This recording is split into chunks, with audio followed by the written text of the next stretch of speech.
ভারতবর্ষের বিপ্লবী ছাত্র সংগঠন All India Democratic Students Organisation এআইডিএসওর ৭২তম প্রতিষ্ঠা দিবস ১৯৫৪ সাল থেকে ২৮ ডিসেম্বর ছাত্র সংগঠন এআইডিএসওর জন্ম।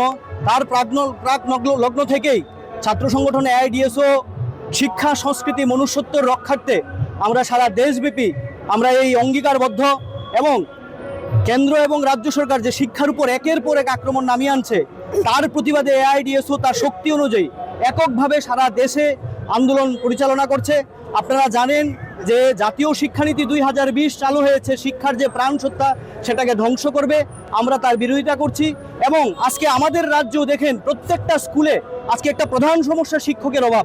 প্রায় প্রত্যেক দিন পত্রপত্রিকা খুললেই দেখা যায় যে ছাত্ররা প্রতিবাদ করছে শিক্ষকের জন্য। সরকারি শিক্ষার মান একেবারে নষ্টের দিকে যাচ্ছে, তলানিতে এসে ঠেকেছে।